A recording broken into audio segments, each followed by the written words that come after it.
الحمد للہ وکفی وسلام علی عباده الذین اصطفی اما بعد۔ محترم ناظرین، آج میں آپ کو ایک حدیث سنانا چاہ رہا ہوں جو کہ ترمذی شریف کی روایت ہے۔ حضرت ابو ہریرہ رضی اللہ تعالی عنہ ارشاد فرماتے ہیں کہ اللہ کے نبی صلی اللہ تعالی علیہ وسلم نے ارشاد فرمایا کہ 3 شخص کی دعا کبھی رد نہیں ہوتی۔ وہ 3 شخص کون کون ہیں؟ ان میں سے پہلا شخص وہ ہے کہ جس نے صبح سے لے کے شام تک روزہ رکھا اور اس روزے دار کی دعا رد نہیں ہوتی ہے اس وقت جب وہ افطار کے لیے بیٹھتا ہے اور افطار سے پہلے اللہ تبارک و تعالیٰ کے سامنے ہاتھ اٹھاتا ہے۔ افطار کے وقت جب وہ اللہ تبارک و تعالیٰ سے دعا مانگتا ہے تو اللہ تبارک و تعالیٰ اس کی دعا کو قبول فرماتے ہیں، کیونکہ اس شخص نے صبح سے لے کے شام تک کھانے سے رکا رہا، پینے سے رکا رہا، جماع سے رکا رہا۔ اسی طریقے سے اس نے اپنے زبان کو شفاف رکھا، زبان کی حفاظت کی، اپنے ذہن کے سوچ کو صحیح کیا، اور اسی طریقے سے اس نے اپنے کانوں کی حفاظت کی، آنکھوں کی حفاظت کی۔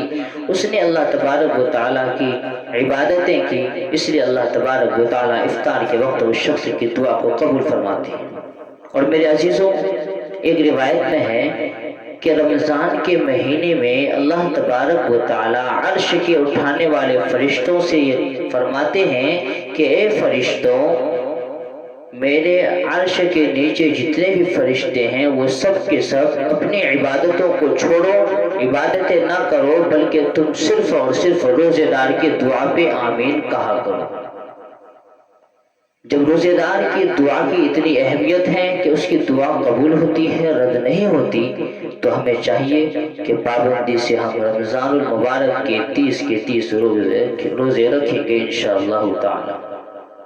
اچھا، اللہ کے نبی صلی اللہ تعالی علیہ وسلم نے دوسرے شخص کے بارے میں کہا کہ اس کی دعا رد نہیں ہوتی ہے۔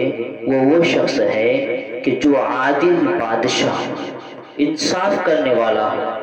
اب وہ عادل بادشاہ، چاہے وہ کسی ملک کا بادشاہ ہو، یا کسی پنچایت کا مکھیا ہو، کسی پنچایت کا سرپنچ ہو، یا کسی ودھان سبھا کا ودھائک ہو، یا اسی ضلع کا سانسد ہو، یہ شخص عادل بادشاہ کہلائیں گے اس وقت جبکہ وہ صحیح طریقے سے انصاف کر رہے ہیں۔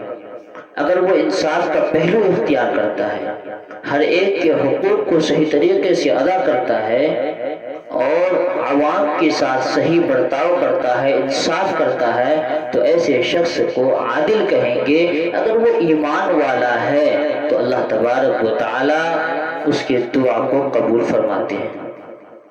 اسی طریقے سے تیسرا شخص جس کی دعا رد نہیں ہوتی ہے، اللہ تبارک و تعالیٰ قبول فرماتے ہیں، وہ مظلوم ہے، جس کے اوپر ظلم ہو رہا ہو، پریشان کیا جا رہا ہو۔ ایسے مظلوم کی دعا رد نہیں ہوتی ہے۔ اگر وہ کسی کے لیے دعا کرے تو دعا قبول ہو جاتی ہے، اور اگر کسی کے لیے بد دعا کرے تو اس کو بد دعا لگ جاتی ہے۔